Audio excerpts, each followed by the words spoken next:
सीखता भी है। ऐसा तो नहीं है कि सिर्फ बिजनेसमैन बिजनेस पैसा लगाता है, कभी-कभी वो बिजनेस से पैसा निकालता भी है। हाँ, निकालता है, ऑब्वियसली निकालता है। मैं ही सपोज करो कि इस कोचिंग का ओनर हूँ, मालिक हूँ। ये कोचिंग मैंने चालू किया, इसमें पैसा मैंने इन्वेस्ट किया, अब मुझे जरूरत पड़ा, क्या जरूरत पड़ा? There are two types of needs of businessman. Businessman की दो तरह की जरूरतें होती है। चलिए बात करते हैं हम लोग, पैसा मैं निकालूंगा किस लिए निकालूंगा? अपनी जरूरत के लिए निकालूंगा। एक मेरी जरूरतें दो टाइप से डिवाइड की गई है। कैसे? देखो, बिजनेसमैन की जो जरूरतें हैं वो दो टाइप की हैं। क्या दो टाइप की जरूरतें? एक बात करते हैं पर्सनल और एक बात करते हैं ऑफिशियल या बिजनेस पर्पस। ऑफिशियल को हम लोग बोल सकते हैं बिजनेस पर्पस।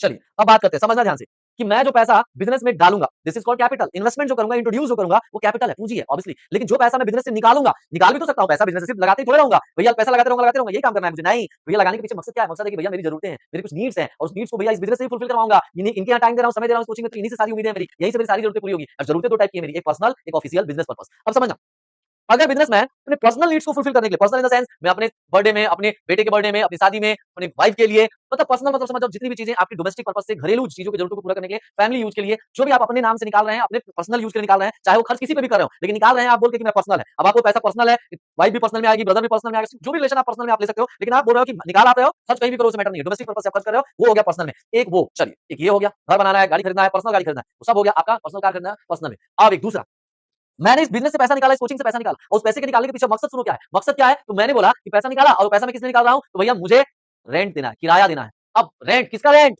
पर्सनल, अपने घर का किराया देना है, रेसिडेंस का किराया देना है। The term is residence. Residence मतलब समझ रहे हो, जहां मैं रहता हूं, तो घर का किराया देना है या कोचिंग का किराया देना है, इस बिजनेस का किराया देना है। किसका किराया देना है? किराया भी तो दोनों तरह का हो सकता है। तो अगर मैं पर्सनल दूंगा तो एक हो गया पर्सनल, चला गया फिर पर्सनल वाले में, और अगर मैं बिजनेस कोचिंग का किराया दूंगा तो ऑफिशियल में आ गया, वो बिजनेस पर्पस में आ गया। याद रखना, दो तरह से मैं यहां से पैसा निकाल सकता हूं, दो अलग अलग मकसद होंगे। एक और एग्जांपल लेते हैं, बिजली बिल देना है, इलेक्ट्रिसिटी बिल देना है। किसका इलेक्ट्रिसिटी बिल देना है? कोचिंग का इलेक्ट्रिसिटी बिल देना है कि घर का इलेक्ट्रिसिटी बिल देना है? फिर से आ गया पॉइंट। चलिए कार खरीदना है मुझे, किसका कार खरीदना है? पर्सनल कार लीजिएगा कि भैया हो सकता है कोचिंग के लिए भी वैन खरीदूंगा, बच्चों को ढोने के लिए, लाने के लिए, ले जाने के लिए, किसके लिए कार? तो देखो, इसीलिए मैंने बोला कि जब भी बिजनेसमैन बिजनेस से पैसा निकालता है, उसका दो मकसद हो सकता है।